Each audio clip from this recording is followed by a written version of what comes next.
Hey, welcome back to another episode of the Mindshare podcast.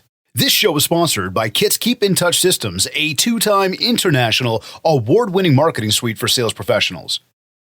REM Real Estate Magazine, Canada's premier monthly magazine for real estate professionals. And Grey Media, Ontario's premier social media management, marketing, and content creation company. Learn more about our sponsors by visiting my site, mindshare101.com. And while you're there, be sure to download your free copy of my book, The Ultimate Marketing Bundle, and learn more about our one-to-one coaching. Today's episode is number 221. She's been a successful realtor serving the Greater Toronto Area for more than a decade. Her love for real estate began when a friend who was selling their home needed help with repairs and staging the house. It was at that time that she had her aha moment and realized her calling, which is to help individuals facilitate one of the largest transactions of their lives in buying and selling real estate. Her love of interior design and fashion has fueled within her a strong desire to pursue a career that would combine her sense of style and her love for real estate. And her work ethic and commitment to her clients are unparalleled. She is a ninja when it comes to multitasking. No stranger to flipping properties, she has a wealth of knowledge from the foundation of a house to the fine detail that goes into choosing the appropriate flooring, tiles, and finishes. Her interior design and staging skills have been featured on HGTV's popular shows such as One House, Two Looks and Whose Design Is It Anyways? Joining me on this episode of the Mindshare podcast is award-winning realtor Miche Heron. Michelle, welcome to the Mindshare podcast. Wow. Michelle, welcome to the Mindshare podcast. Thank you. That was awesome. Hey, that's we're excited to have you. Do here. I feel special? You should. Yeah, I feel special. I'm excited that you're here today. I appreciate you making the time. Thank you. Absolutely. No, it's definitely an honor to have you here. And you know, one of the things that you saw that like the way we titled the episode, and it blows me away. And we'll build up to this, but is all the idea about, you know, how you close deals from the beach in Aruba. Because I think it's amazing to be able to follow you on Instagram. And by the way, you know, if everybody is not following her, go find her on Instagram right now, Miche Heron. You know, I'm watching the stories and I'll see you like hanging out with flamingos and like, you know, palm trees. And then all of a sudden you're like writing a deal. And I'm like, yo, this is awesome. You know, so it's, I think it's a cool story. There's a very cool story there. Oh, yeah, yeah. But tell me, real estate market, as we talk about that, there's a lot of talk about this in the media right now. There's a lot going on out there, whether or not, like, is it a good market? Is it a bad market? You know, what do you have to say about the state of our real estate market? I mean, I could say here in Toronto, which is where you focus, obviously. Right. But what do you think about the market right now? Are it good, bad, normal?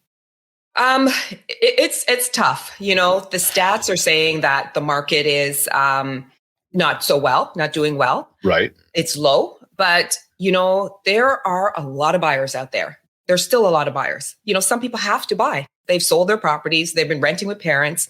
You know, they're in renting basements. They need a place to live. And the issue is there's not enough listings on the market. So now what we're seeing is, at least what I'm seeing, is that there's one or two offers on a property, on one property. Not like, you know, back in the early 2022. Right. But, you know, some of the listings I've had multiple offers. Recently, you mean? Recently, yeah. Yeah. And you know, it's not everywhere. I would say it's pockets of, it depends where the property is, you know, the location. Yeah. I've been hearing that from people. Yeah. I've been hearing that, you know, we know that sort of, let's say January into like mid-February was still kind of quiet. Right. We then saw, and I've been hearing it a lot lately, where over the past 2-3 weeks, like multiple offers people are running into, you know, listings are still not like popping off like crazy, but we're seeing buyers are coming out of the woodwork. Yes. I've said this to you privately, and I'll say it to anybody. I mean, not that it's a big deal, but I think the blue skies are what are really helping. And I think that as the good weather comes around, we're going to find more of that. Mm-hmm. Right. What do you think about, like, when we look at that, are we poised for a busy spring market based on all of that? I think so. I think buyers are getting more used to the interest rates being high, you know, and, you know, they're adjusting their budgets accordingly. Right. And I believe, I think the market's going to come back stronger. I do. Yeah. For the spring. Yes. Yeah. Okay. Listen, it's a positive outlook for sure. Yeah. Yeah. Again, like I just said, I think with the good weather coming around, I Yeah. think we're going to come out of the woodwork. And I think that right now too is like, this is one of those moments too, where if there is anybody that's on the fence with putting their house up for sale, I would suggest that right now is the time. Yes. Because as we approach, let's say the April, May months, Right. we're going to see even more listings come to light, which I imagine come to market. Yep. It means that there's additional supply. Demand is there, but there's more options for people, and therefore maybe you're not running into a multiple situation. Maybe you're not getting, sale prices you were looking for just based on. Correct. So I think now is the time for people to get out there and start doing something. Yes. But as we talk to people, what are you hearing from people? What are you hearing from the clients you're talking to? What are you hearing? What are they saying about like the right now? Maybe why they're not doing anything right now. Oh, some people are saying, we're going to watch the market. I actually had a call just, 30 minutes before we got on here. And this gentleman was saying, they're still going to wait. The market's going to come down. We're going to wait. And it's like, it's not going to happen. I was going to say, is that what they're waiting for? Is the market to come down? Yep. There's a lot of people saying we're going into a recession. The housing market's going to crash. This is what I'm hearing from some people. Yeah. Right. And so what do you say to people when they say that? Like if I said to you like, hey, you're talking to me and I'm like, I'm just going to wait. I think the market's coming down or I'm going to see what happens with interest rates, but I'm going to wait. What strategy, what approach do you take? I pull an analysis and I show them the stats. Like I meet with them. I say, can I please show you what is really happening in the market? Right. And I show them the stats and I'll say, does this look like the market's going to crash? Yeah. So what kind of identifiers do you try to pull on for them that they would look at? I pull from the Treb. I pull the charts because there's some charts that shows that the market is coming down. The market's going down, but then you see how much the properties are selling for. Combine the two. Yeah. Right. And then from there, like, are you getting any futures out of that? Like, does it show you kind of predictions? Like, are they making predictions in some of those? Or are you able to walk through with your clients of like? It's hard to do a prediction right now. It's very hard. It's all month to month, really. Right. So I show previous months. Right. Yeah. Okay. Yeah. Okay. Yeah. So it's sort of going back in time and sort of saying like, this is what's been happening recently. Yes. And, I think if we look at that too and think, the past couple of months, even 2, 3, 4 months has been very different than what they were, let's say, 2020, 21, the height of 20, the height of it all. It's very different now. But I think at the same time too, leveraging some of these numbers where things are slower, things are lower, not bad, but leveraging that to paint some realities around where we're going is helpful for people. Because now we're not comparing today to like 60 days ago, of like ridiculously hot. Can't. Yeah. Right? Yeah. It's a completely different market. Month to month, it's changing every month. Yeah. So tell me this. When we look at what's going on with the clients and we look at what's going on with the market, you, regardless of whatever's going on out there, you've been recognized several times over in your office for your production levels. Yes. Yeah. First, a big congratulations to you. That's totally exciting. Thank you. Thank you. That was cool. Surprising. It just was amazing. What are you doing to drive consistent business? Because I think that's one of the things that a lot of people, especially when I'm working with coaching clients or when I'm speaking to anybody and doing any type of group training, a lot of times what people are looking for is to try to build out a system. Yes. That's going to help them drive that consistency. And I think it's like any of us in any business that we're in, we always want that consistency. So what are you doing to drive consistent business? Honestly, David, mine starts first thing in the morning. What I do in the morning, I get my mind straight. Yeah. Like I thank my God for life, for having another day. And then I prepare myself. I go to the gym and I work my ass off. I work my butt off, and for me, as soon as I finish at that gym, whatever workout I'm doing or training, strengthening, whatever I'm doing, it prepares me for the day.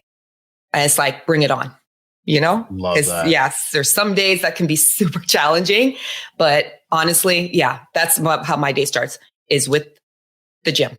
And then from there on, go on. Go ahead. Yeah, no, I was going to say like a good morning routine. Yeah. Good morning routine. Yeah. And then from there, that's when I hit my CRM, and check out what has to be, who I have to call, who I have to contact, who I have to follow up with, yeah. Okay. Okay. Mm-hmm. And then as you're going through and you're making calls and you're going through the scheduling, so you're really operating the schedule throughout the day.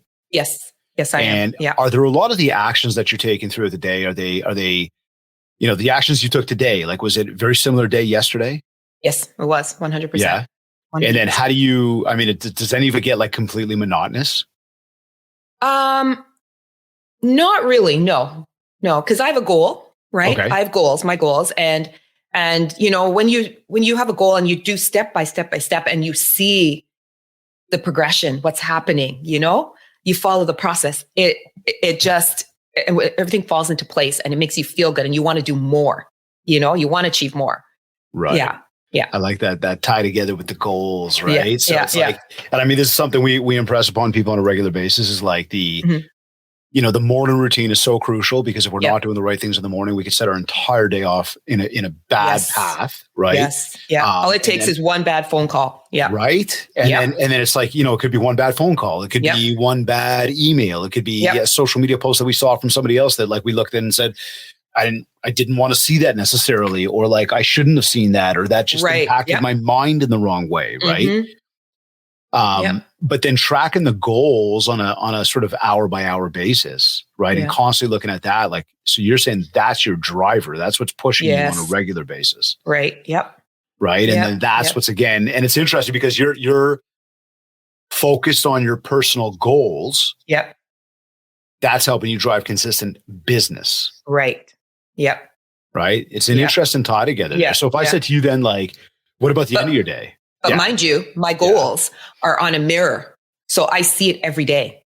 Right. You look at yourself every day in the mirror, right? Yeah. Love that. Yeah. Love that. So, that's a cool little trick. Yeah. Put them right there. First place you're looking is like, this is where you look and goals are there. Yeah. Yeah. With my affirmations and my mantras. Yep. Yeah. I like that. Mm-hmm. That's a cool little idea. Kind of put them in like a high traffic area. It's funny because like mine with my vision board, right? Which Jennifer so nicely created for us. And she updates it every year for us, but I've it's basically like on my wall, like right there. Right. So for me, when I wake up in the morning and I kind of like open my eyes and like, bang, it's staring at me. Right.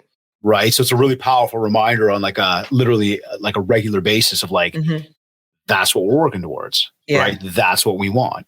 That's awesome. So then when we talk about the day, what about like the end of the day? How does that kind of finish off?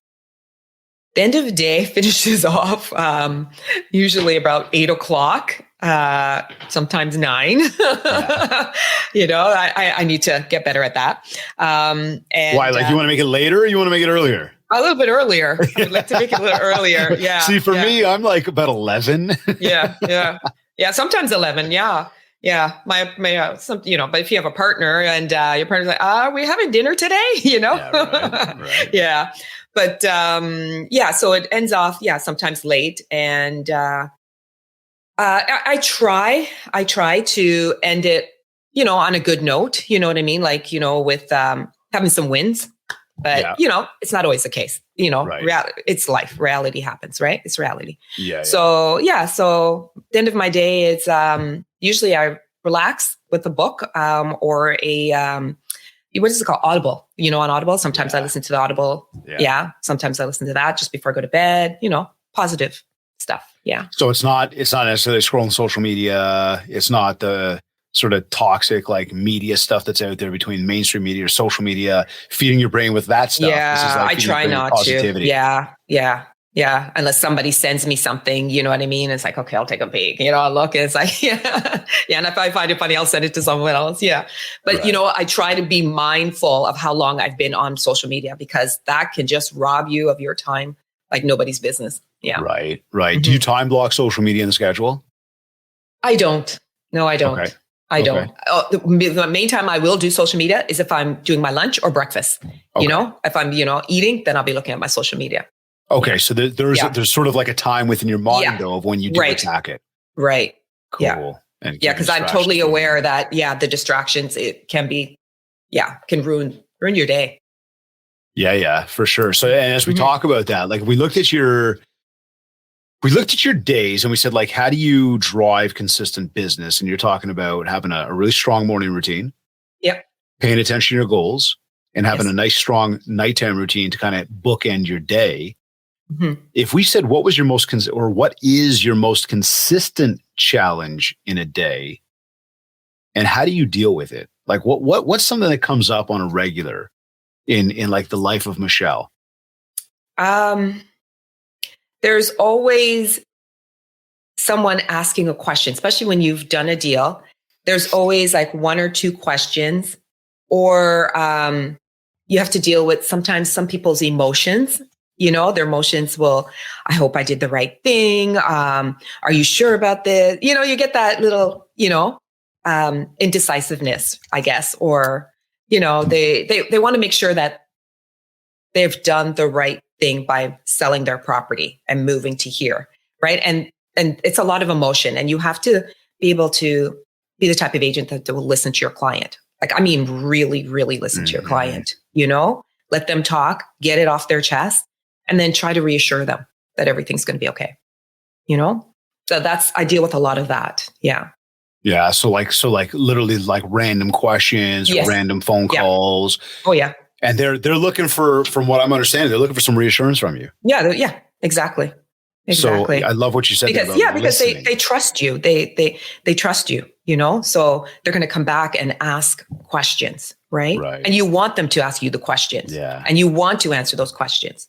Right. Because if you do that and they feel more comfortable with you, then they will refer you. There you go. So a good line. And there's another step towards the consistent flow of business that you're getting is that listening, creating a strong, positive experience for your clients.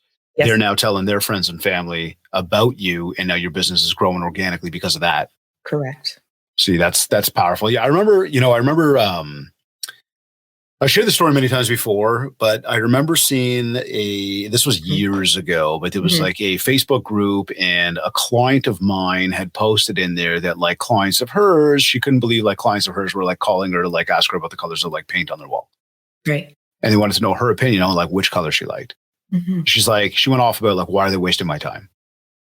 And like, that's not what I do. And I thought to myself, and I'm saying to everybody right now, like, yeah, that is what you do. And that's exactly who you want to be. Because when we look at, the sales cycle, right, we want to be their trusted advisor. Yes. I've paralleled that exact same thing and said, like, if you came to my neighborhood and you're like, hey, I'm hungry, like, where do I go get a good burger? Yes. And I have nothing to do with selling hamburgers. Yeah. I'm going to give you a recommendation. Of course. Because if you're leaning on me to understand my opinion, that means you value what I have to say or the direction I provide. Right. And I've got to take that, whether it's directly in line with what I do for a living, or it's got to do with, maybe just something you need. Yeah. If I can help satisfy that need. Yeah. And I'm the person that did it, you're going to continue to look at me as a trusted advisor. Of course. Right. Yeah. And that's where, again, I'm going to get more repeat referral business from. Mm-hmm. I've been right over there with the paint chips. Oh my God. Right. Like that's why, like when I remember hearing that one, I'm thinking to myself, for sure. You too, with the interiors and design skills. Right. Like, but it's like when I heard that, I thought to myself, I'm like, no, that's the moment you want. Yeah. So when people are doing that, we've got to embrace that. Yeah, you do. You really do. Really, really important. Even if you don't have no clue, ask somebody else. You know what I mean? Go to the Benjamin Moore and ask, what's the top color? Right. Google it. Go get them the answers. 100%. Right. Mm-hmm. So, I mean, that's obviously one of the things that you do incredibly well, listening to people, helping them, really understanding, taking that into consideration. So when it comes to marketing, yes. What do you feel's working right now? Like working to drive new leads. You've just mentioned a few things that are working for you to generate more repeat and referral business. But what do you find works for you, like when it comes to marketing specifically? And I might even preface that and say, like, in today's market versus, let's say, in 2 years ago market. Yes.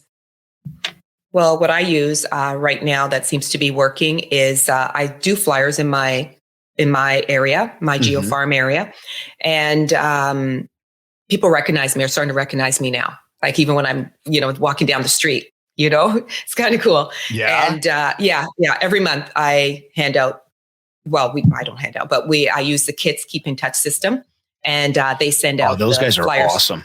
Aren't they? So I use their system, and they send the flyers out, and it's always on time, and they look amazing. It's all targeted to my brand, right? And it's and the information that's in there is so valuable. I even get calls from people, because I send them out to random people on my CRM as well, saying, "Thank you for the flyer, like great information." And they really do send out great stuff. Yeah. That is amazing. So you're sending that out to the neighborhood? To the neighborhood. And I have a list of my, in my CRM, like about, I'd say, 25% in my CRM, I send out to them as well. Okay. Got you. Yeah. And it's been mailed. It's being mailed out. Right. And so as you say, with like the flyer right now and walking through the neighborhood now. Yeah. Because I know you're well into your fitness. You love sort of doing your workouts and stuff. Yeah.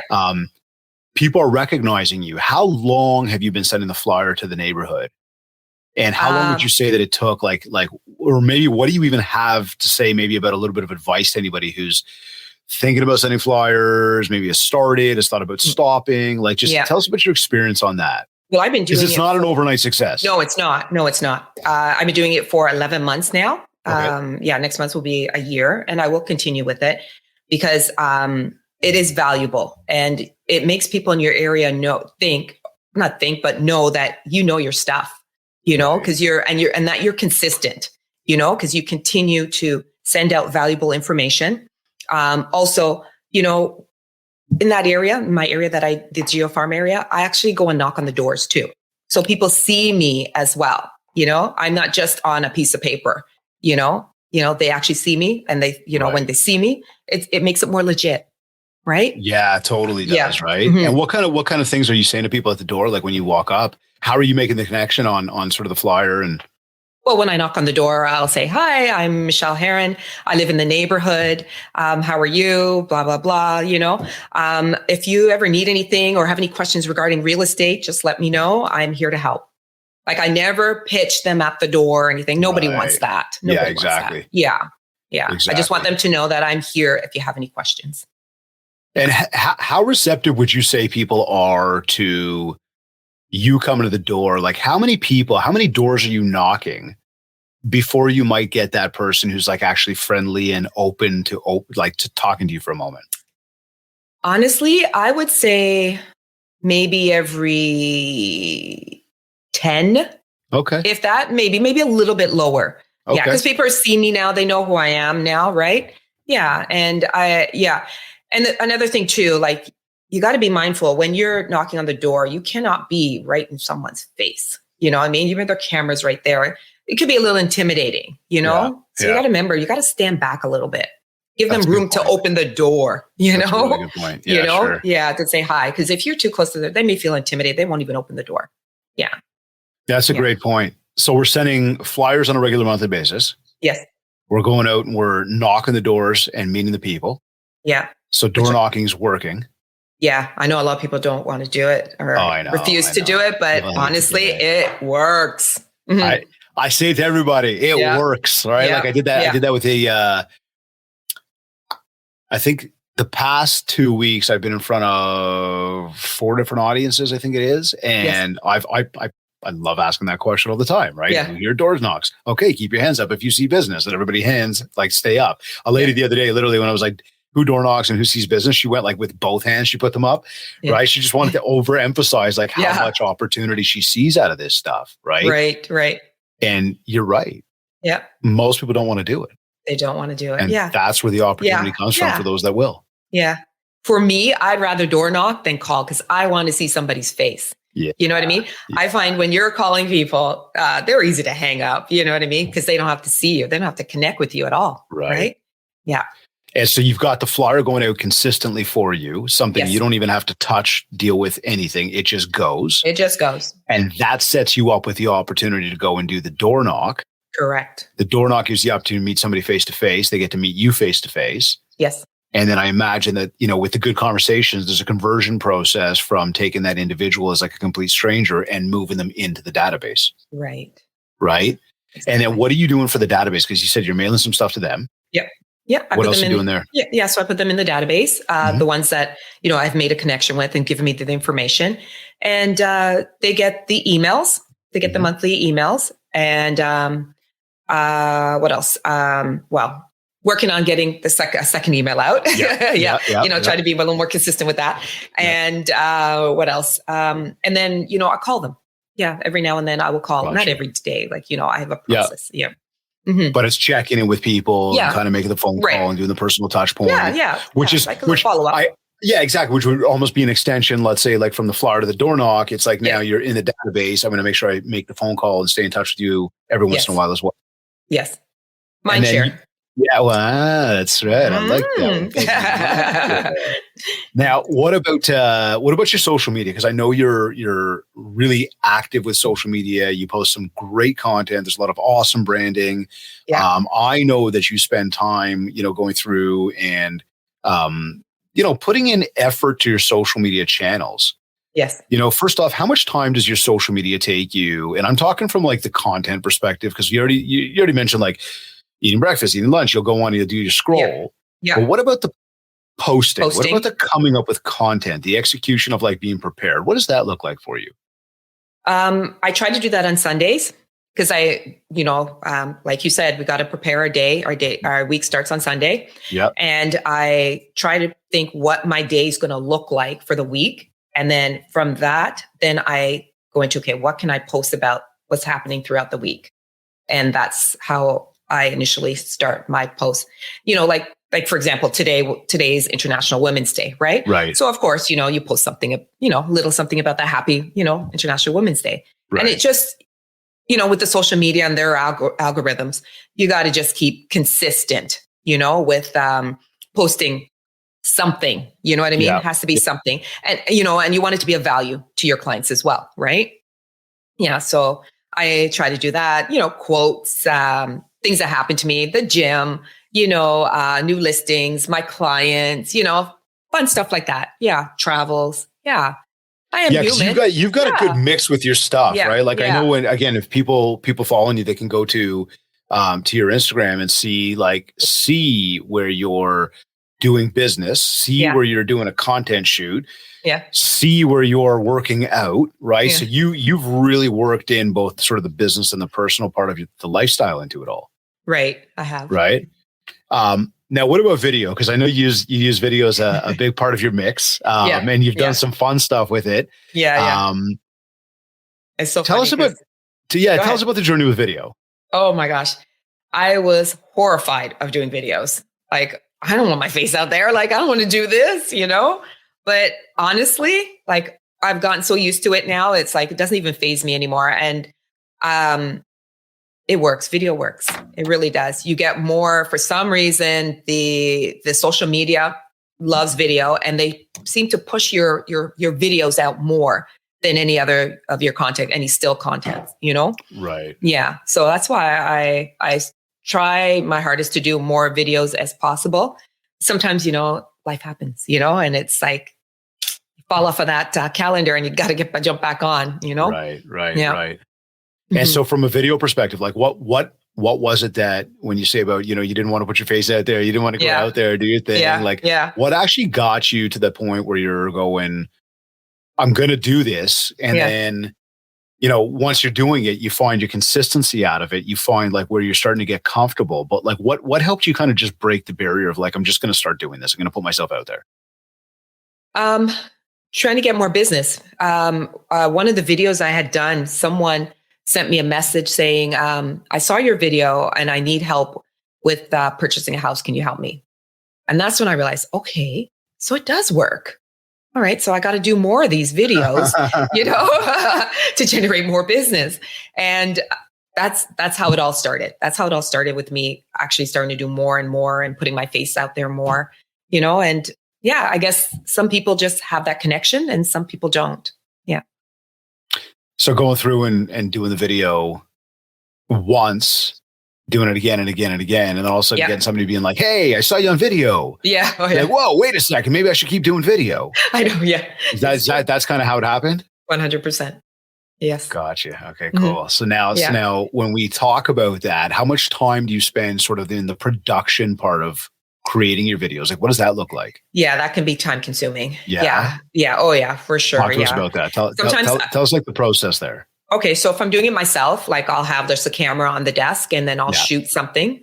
Right? Camera, like your phone? Like my phone. I do it on my phone. Yeah. Yep. And record it. And then I upload it. And then if I'm doing something outside, then I'll hire, a friend of mine, and he'll come and, do, some video work for me and, spice it up a little bit to make it more interesting, because, it is competition. It is a bit of a competition out there, right? So you want yours to stand out and people to see you, right? So yeah, sometimes you have to get a little bit of extra help with that. And, and I do that. I do that. But the majority of them, the videos created are from my cell phone on my desk and me talking into my phone. Gotcha. And then do you spend a lot of time in the editing stage of what you do?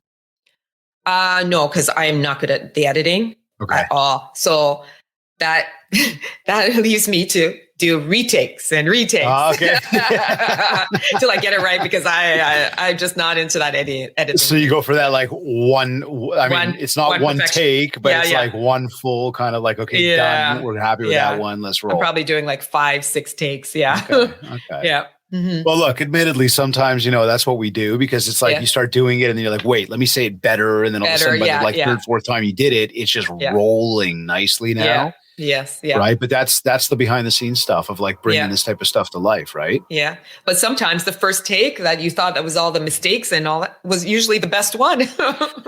Listen, that takes me back to like when that first person makes the offer and you're like, no, we're going for more money. And then all of a sudden like, weeks go by and you're like, shit, should have taken that offer. Right. Yeah. I remember doing that, selling cars years ago, my own cars. I'd like sell them retail. Yeah. Classifieds or something. Somebody come in with like a low ball and you're like, no. Also, you're still sitting in the car 2-3 weeks later, and all of a sudden, some people are coming in with like lower offers. You're like, man, I should have taken that first one, right? Yep. Yeah. It's now. What about the results of video? Like, what are your expectations? Because obviously, you're not getting a deal out of every single video that you do. And sometimes people aren't saying anything about it, but like, are you measuring? Are you measuring it based on direct business? Are you measuring it based on views? Are you just looking to build the mind share with it? Like, what is your expectation of why you continue to be consistent with the video? Actually, my first initial thought was to see how many views I can get. Okay. And then I realized, and with a lot of research, I come to realize that it's not the views. It's not all the views that counts. All it takes is one person, right?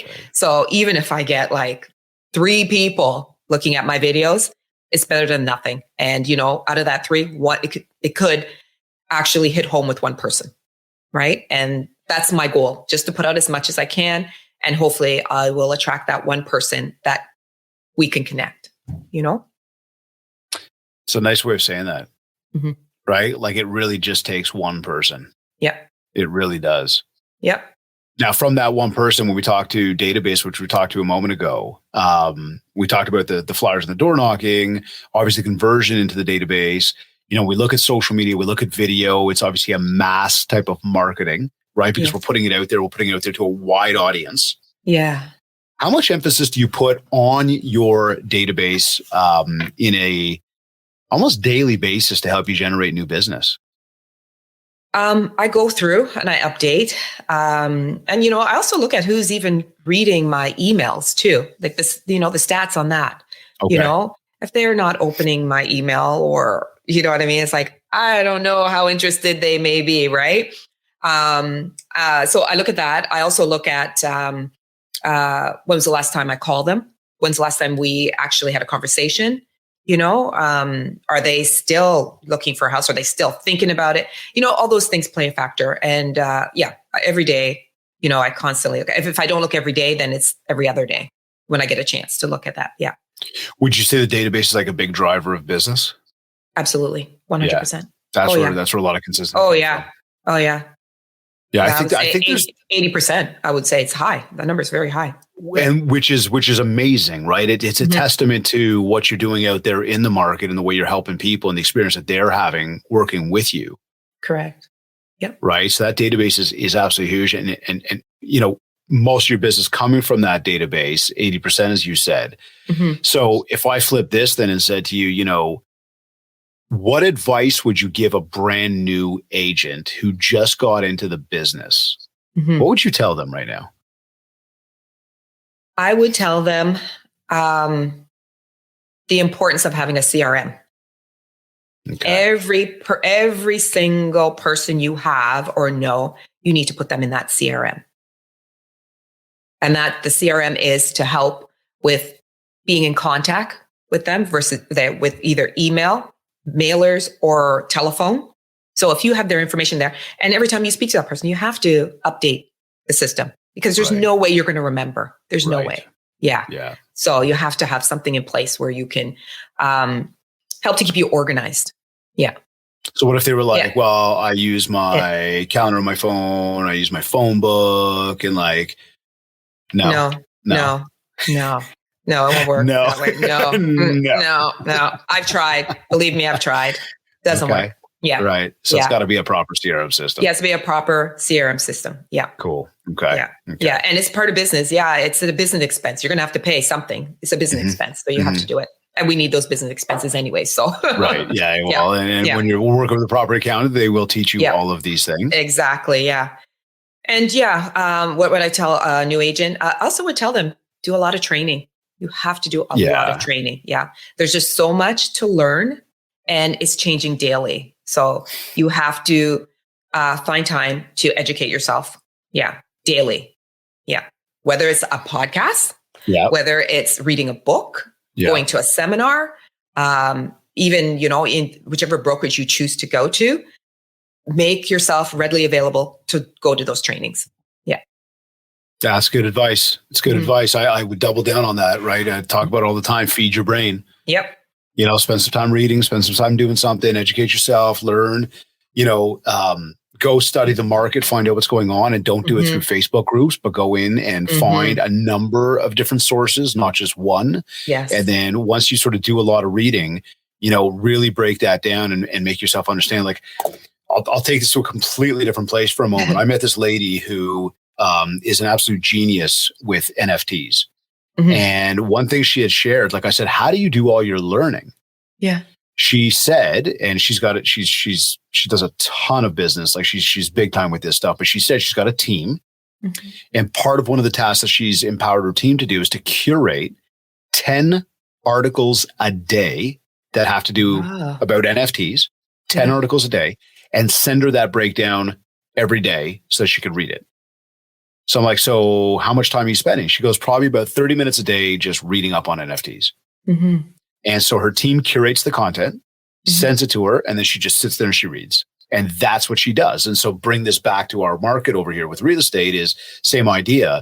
You go through, you find 5 to 10 different sources daily and you just read like, what is that? What's going on? What are the headlines saying? What are the trends? What are people, what are the editorial saying? What are people's opinions about things? And the more we do that, the more we get able to take it down and go, I agree with that. I disagree with this. Look judgment. at that. Put it together. And we now have our own opinion on what's actually going on out there. Yeah. Now, 100%. You got marketing that's automated from it's going out there like on a regular. Yes. You are working your database like crazy. You've got, 80% referral business coming through. Right. And with all of that, you've built out a system for yourself on how you operate in your days, right? Yes. And again, this is where this award-winning realtor title comes from for you. Now, what I think is absolutely amazing is when we talk about the fact that you spent a month at your vacation home in Aruba, still closing deals on the beach with like margaritas and palm trees, and like, But seriously, how do you manage all of that? Because I think that is absolutely amazing. Like when we look at it too, and just before you answer that, like most people get into this business, and even entrepreneurship, small business, running your own thing, because of freedom and flexibility. Yes. Yet oftentimes what happens is we get so caught up in our day-to-day working in the business that we don't get that freedom that we were thinking we would have. Yes. Mm-hmm. I believe strongly that by empowering time to manage us, that's where we can find those times, that freedom. Mm-hmm.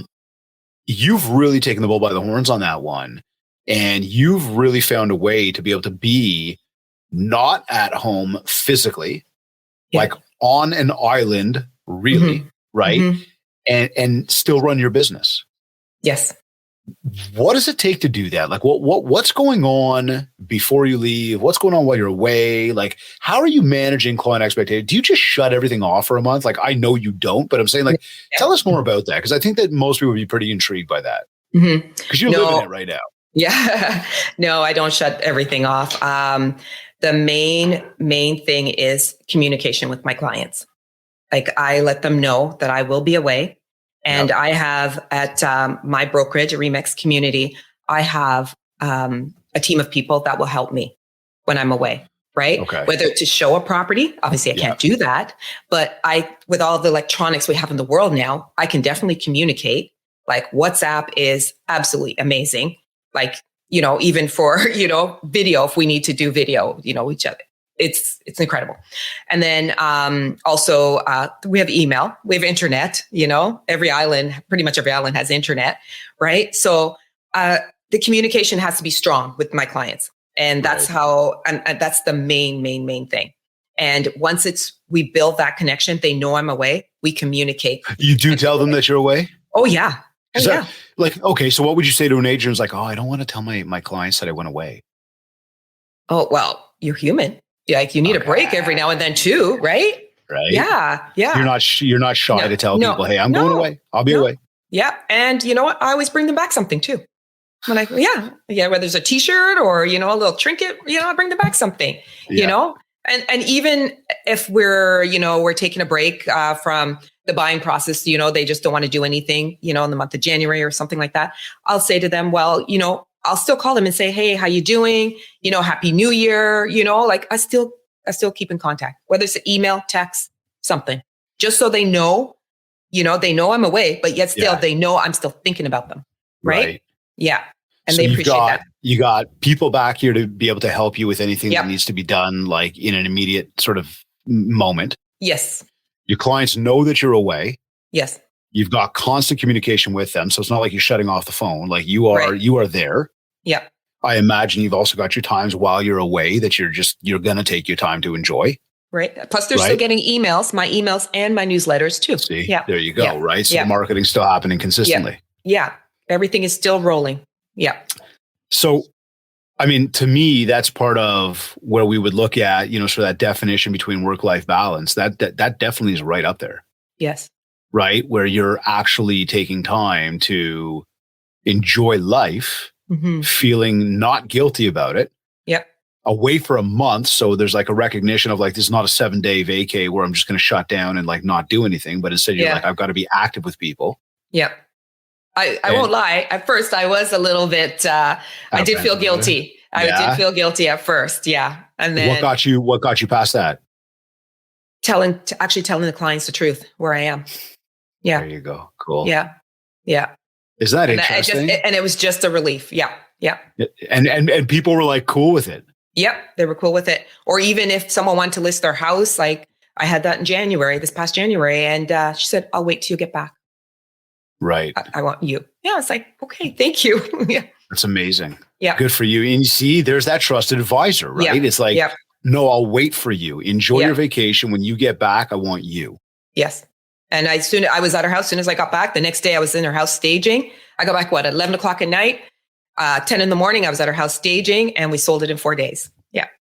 And that all comes back to the scheduling that you've been doing to basically to have yourself sort of, under control for what's going to happen. Yeah. Yeah. Because I know what I have to do. Yeah. Right. It's in your schedule. Yeah.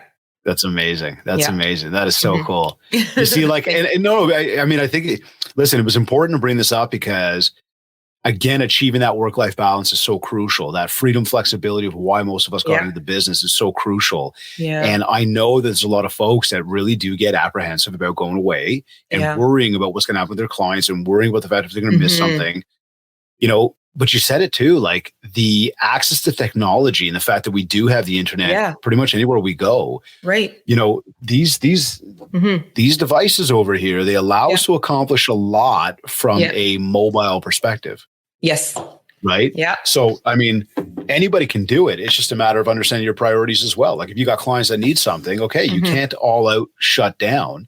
Right. But much the same. I mean, it's not like you can't go back to Aruba or anywhere else again. Yeah. Right. And I think that that's the beauty of the business that we're in here, is that we can pretty much operate from anywhere that we are, as long as we stay disciplined to what needs to be done. Yeah. Yeah. Yeah. I 100% completely agree. I'm living it. Well, congratulations to you. That is super amazing to watch. Yeah. Thank you. Now, maybe it was longer than this, but say about 2 years ago, you decided it was time to hire a coach. Yes. At that time, back then, before you hired a coach, what was it that you were struggling with, or what was it that you were looking for, you know, when we talk about like that added help? Yeah. You know what you're supposed to do, but for some strange reason, you don't do it. I don't know what it is, what in our brains, you know, as realtors, some of us, we know we're supposed to be making the calls. We're supposed to be prospecting. We're supposed to be doing this, doing that. And I think for me, my main problem was I was not scheduling. I wasn't scheduling properly. I was doing my schedules, but I wasn't doing it properly. You know, like even like I said to you the other day, or I can't remember what we were talking. You know, even your car drive. Like if it takes you an hour to get to a listing, or you know, because of traffic or what, you know, or the distance, you know, that has to be all put into your schedule. You know, if you're listing at 333 Main Street and it's going to take you, you know, 30 minutes to get there, but you don't put that 30 minutes in your calendar, it throws everything off. Yeah. And that was for me, that was a hard thing to to comprehend for some reason. But my timing has definitely gotten better. That's for sure. Just I needed coaching with holding me accountable. Yeah. Holding me accountable. Yeah. Because if I didn't have that, I don't think I'd be where I am today. I'd still be struggling. Yeah. See, it's interesting, right? Because like, and you said this, we all to some degree need assistance somewhere, you know, and I think for so many of us as well, being these entrepreneurs, these business people, these individuals who go out and have success,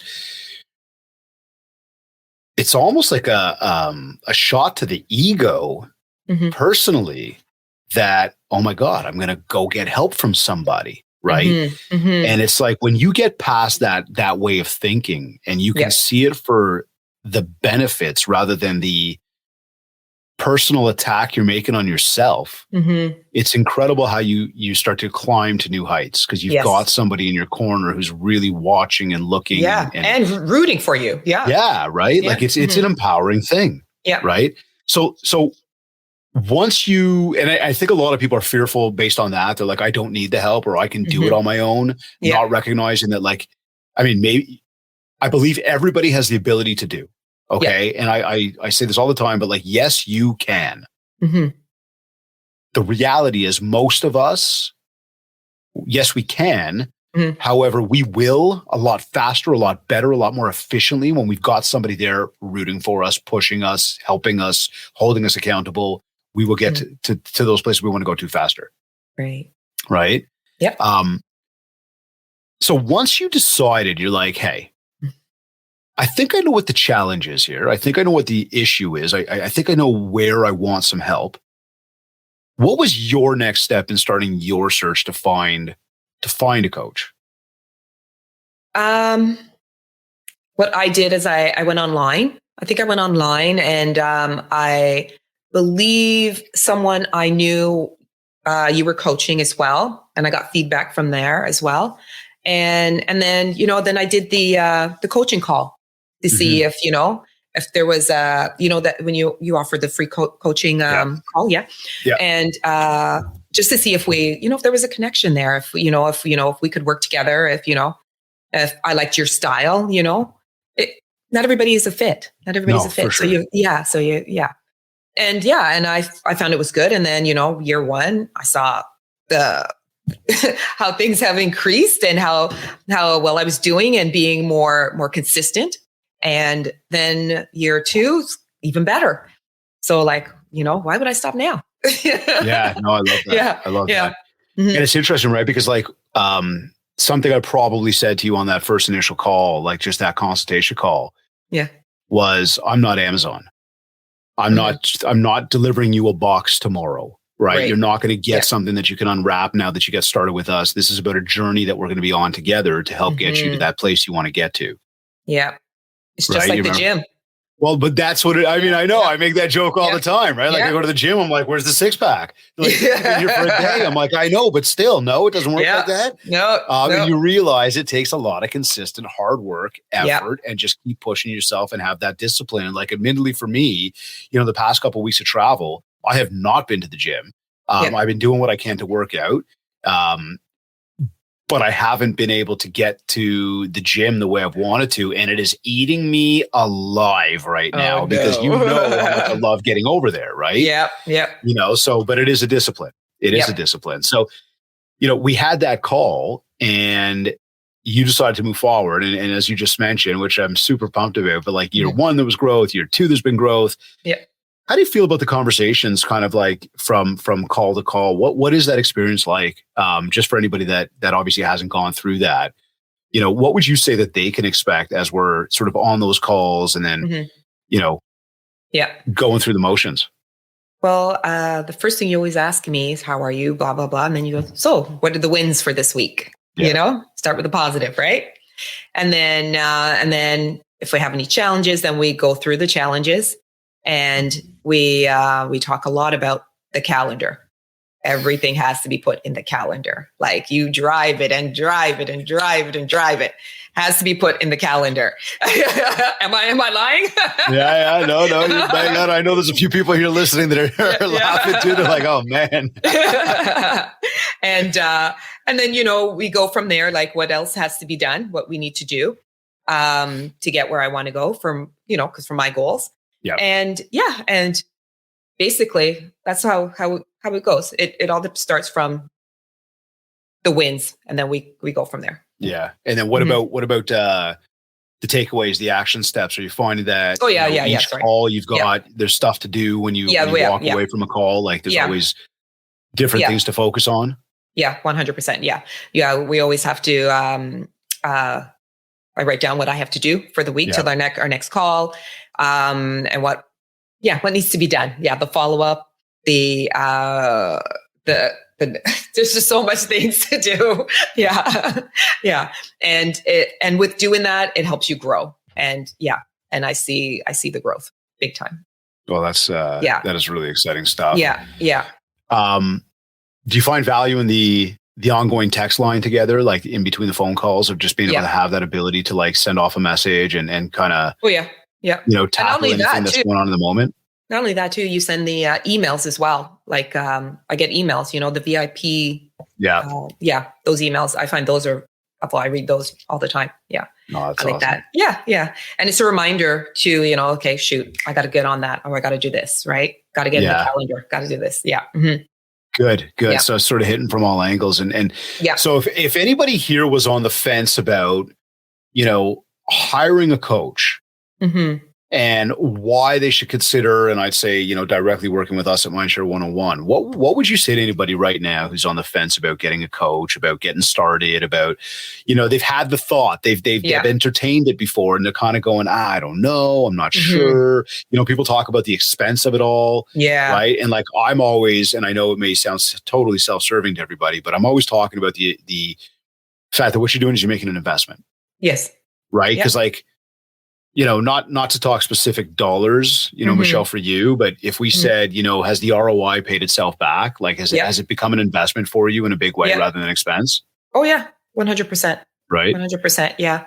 Yeah. If anyone's on the fence, like, honestly, you should give it a good 6 months then, give it a good 6 months. Try it out. Doesn't hurt. Yeah. Doesn't hurt.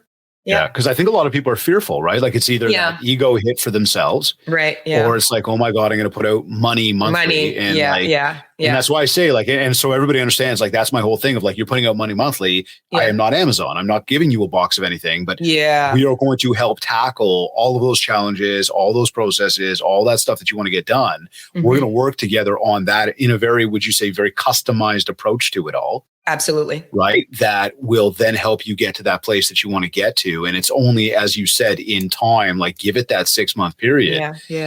Because that's how we start off, right? With everybody. We're like, listen, 6 months. Like we're not asking to commit for a year or 5 years or anything else. Like if at 6 months end, you're going, this ain't working. Okay. Most of the time though, we know that most people go like, absolutely, like we're not going anywhere. We love this and it's working for me because they feel they're seeing the growth. Exactly. Yeah. And you learn a lot of little things because you meet a lot of different people too, right? So, and your interview. So I grab from all that, try to absorb it all, to learn it all. Yeah. Well, look, and you know this firsthand, and as do most of my coaching clients, I spend a lot of time on my own personal development. Yes. I spend a lot of time in my own personal networking. And I do that to better myself so that I can then be in a better position for my clients. And that's a daily, strive for me. And every time I go away and I pick up something new, I want to bring it back. I want to share with my community, with you guys. Yes. Right. To help make you better. And I feel like having my nose or my ear to the ground and connecting with these amazing people allows me to bring back so much value for you. That we can help you get to your next level, and hopefully we can expedite that process a little bit quicker than maybe other people who aren't coaching or who haven't got coaches that are as bought into their successes. Right. And there's a ton of great coaches out there. Oh yeah.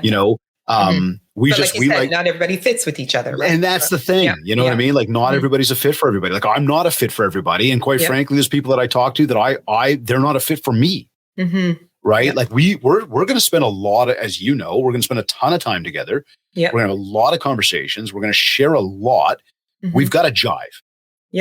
Right. We've got to jive together. And so it's real important that you find somebody that you connect with. But no, I appreciate you sharing that stuff. Cause I mean, for anybody that is, again, thinking about getting coaching, that is tuned in, that is looking for somebody, or maybe you're with somebody and it's not the right fit. These are all opportunities to try to do something different for yourself to have more success. Yeah. So Michelle, end of the day, you talked about your evening routine. Yes.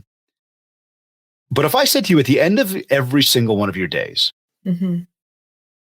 how do you know it's been a successful day for you? When I can lay back on the couch with my feet up and, I'm not worrying about or thinking about something that happened throughout the day, where I can sit back, relax and watch a movie, or, I can go to bed read a book, or listen to a book, and be comfortable and feel at ease. Then I know that's a good day for me. What makes you feel at ease? When all questions are answered, everyone's found their property, everybody's happy with, when my clients are happy. Yeah. When my clients are happy, I'm happy. Nailed it. It is about the client. It is about their expectations. Yes. I love that. Their happiness. Powerful. Yeah. Michelle, give us some final words. Anything that you could share with anybody tuned in right now to help them get out there, build some more mind share so that they can get more market share. Sure. First thing, don't be afraid of video. You got to do the video, regardless. Right. Times have changed. We're in a new era. You have to do video. Social media is here. If you want your business to increase, do video. Don't be afraid to door knock. And don't be afraid to also pick up the phone and get a coach.